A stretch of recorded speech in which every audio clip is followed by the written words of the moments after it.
Hello, everybody. Thanks for coming out. Thanks for coming to listen to me. Like and subscribe before we start this, if you don't mind. Episode 101, like the Dalmatians. Wow. Ha ha ha ha ha ha ha ha ha. Face your fears with me, Sam. What's up? So today we're gonna hit on a little bit of Fomo, as you can tell by the title. I'm sure you know what that is, but if you don't, it's the fear of missing out, right? So we've all experienced that at some point in time. You're chilling at the house. The homies may or may not be like, yo, we're going to go out. You should come. Or you might just see that they're out on like some social media or something. And you're like, damn, I really want to go. Like you have a urge. It almost feels like there's a force trying to push you out the door to go hang out with the crew. That's FOMO. You don't want to miss out on whatever it is that's going down. We're social beings, okay? This is my interpretation of why we have FOMO. So we're social beings. We want to interact. We also want to be involved in the loop. A group of friends, they're talking about something, you want to know what they're talking about. They're making a joke about something, you want to be able to laugh too. Well, you can't laugh if you weren't there, right? That's the essence of FOMO. And, you know, not everybody's the same. Some people experience it a lot more than others. But we've all experienced it at one point in time, no doubt. Unless you're like a newborn infant or something like that, maybe you haven't. Shout out to all the newborn infants listening. What's up? We've all experienced a little bit of FOMO. You want to be in on the joke, you know, you want to be able to laugh. You want to be able to talk about it also. You want to be able to talk about said things. So that's where FOMO comes into play. And it kind of changes too. So like, when you're single and, you kind of get the FOMO, because the homies are going out, right? And everybody's going to be out. And you're more inclined to want to go out to interact with that circle of people. And so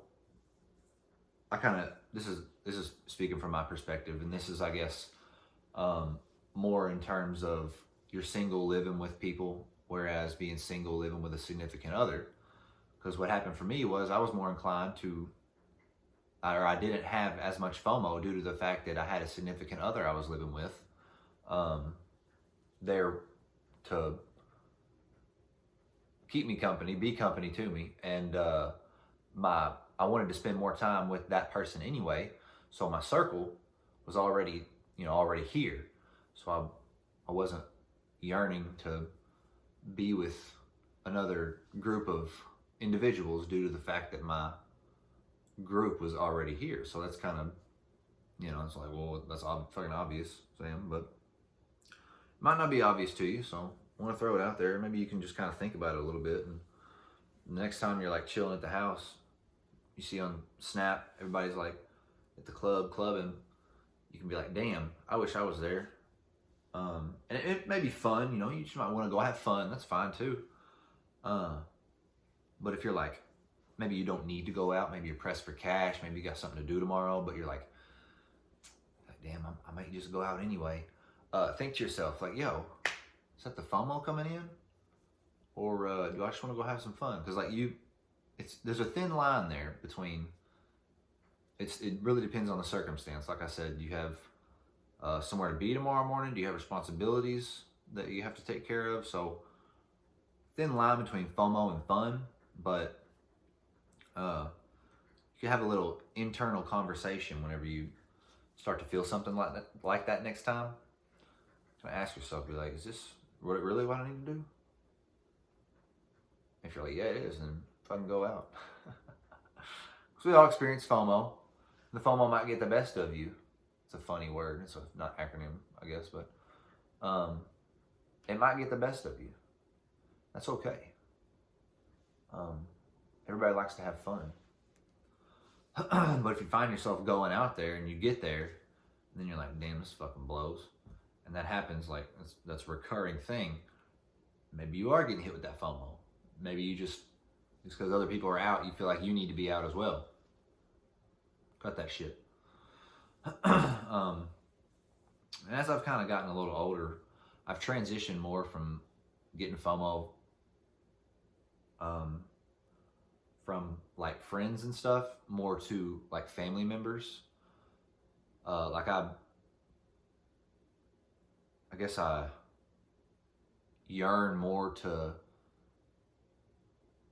experience or spend valuable time with them than I do my friends, which I still want to hang out with my friends, of course, but they're not that big assholes. But you know, in the past few years, I think this is why I'm thinking this way. I've really been opened up to the frailty of life and just how we like barely exist. Like we could die at any point in time in any way, just out of fucking nowhere. You could have a brain aneurysm, just drop, be done. You could get hit by a car. You ever seen 1,000 Ways to Die? I don't have that show on anymore, but it used to come on all the time. And that was a cool show. But 1,000 Ways to Die, literally. Like they got 1,000 ways right there for you. There's 1,000 more. Final Destination, random shit.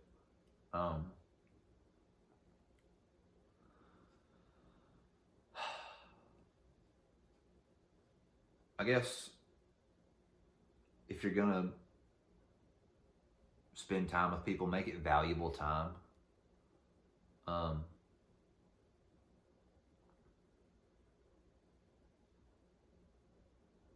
Yeah. The frailty with which we live is immense. Life just barely exists.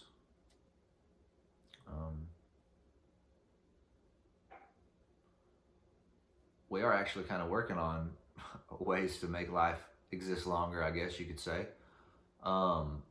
It's just a random fucking snippet fact thing here, but I think it was yesterday, NASA sent a rocket up to crash into this asteroid.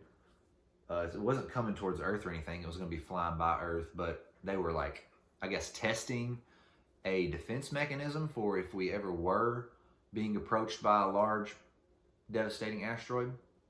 They shot a missile out and hit this asteroid with it, just trying to change its trajectory, just trying to like turn it a little bit or make it go, just to go in a different direction just a little bit, blow it up and turn it, just to shit. And they succeeded, I'm pretty sure. Pretty sure it worked. It turned the asteroid just a little bit. It would have been hilarious if they had turned it towards Earth and like, oh shit, load another.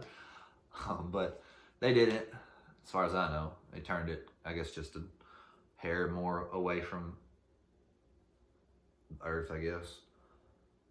So we're working on ways to keep ourselves alive longer, but at the same time, we're also working on ways to destroy ourselves. So it's a crazy world we live in. Appreciate the time you have in it. Appreciate the people that you have that time to spend within it. The fuck was that? Be nice to everybody. You never know what somebody's going through.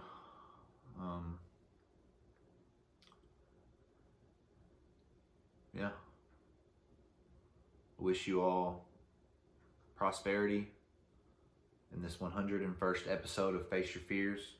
I said it. Did I say it at the beginning? I don't know if I did or not. Like, subscribe, follow, share, all that good shit.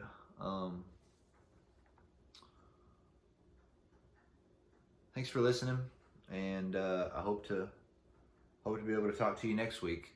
So, see you later.